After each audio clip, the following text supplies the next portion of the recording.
I'm an entrepreneur, serial entrepreneur, but for me to become successful in business, I had to overcome a lot of personal weaknesses, my lack of self-confidence, my identity, things like that. And so I had to really work on self-improvement and personal development. That was sort of my pathway to becoming a pretty successful entrepreneur, and that led me into sort of the self-help, personal development space because of entrepreneurship.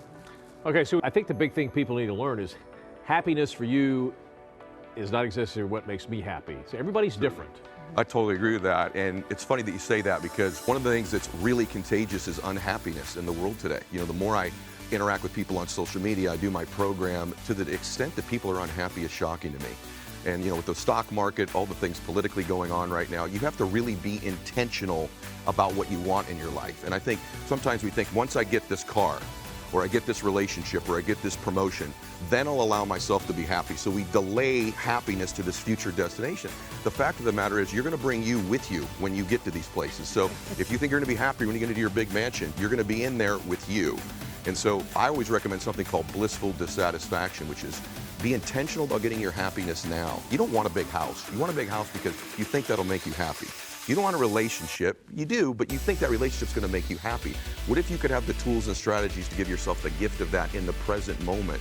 And the hook is, ironically, the more you can feed yourself with happiness and bliss now, the actually more likely you are to get the relationship, to get the house, to get the promotion, to get those external things. So easier said than done. And Yes. how do we do that? One thing you're saying is not to compare.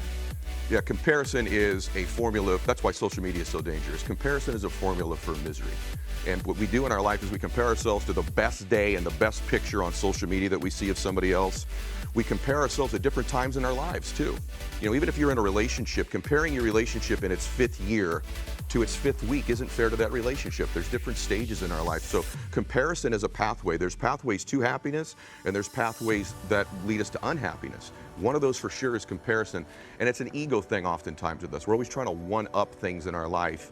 It's a matter, I think, really, of being more present in the moment in your life and saying, I deserve to be happy right now. And the one thing I would add to that is, you can't be happy if you don't love yourself.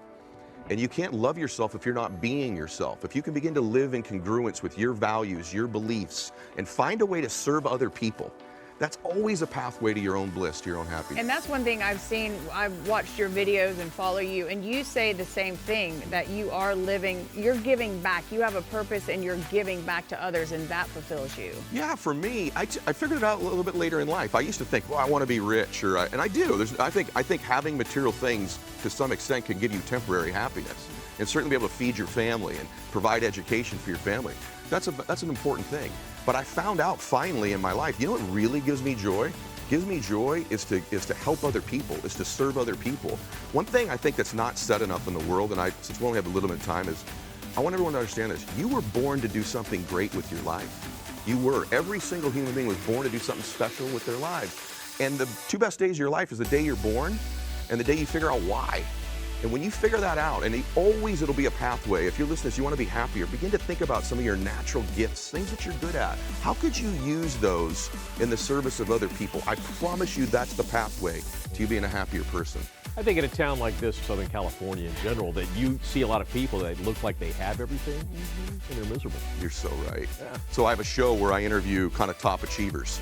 And, you know, athletes, entertainers, business people. And when I started the show, I thought it's gonna be fascinating to find out what they all have in common. Is it hard work, brilliance, charisma? And frankly, it's a skosh of unhappiness.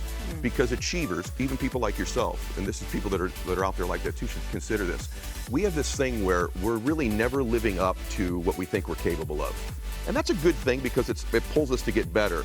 But it can also be a formula for misery if you never just decide. You know, a lot of achievers think, well, if I enjoy this moment right now, I'm gonna lose my drive. I'm gonna lose my ambition. So they cheat themselves for all of the joy, all of the juice that comes from winning. And I found if you give yourself that dopamine hit when you achieve something, you allow yourself to enjoy it, your brain wants to do it again and again and again. But if you rob yourself of it, that's when burnout starts to happen because you're not giving yourself any of the rewards for your hard work.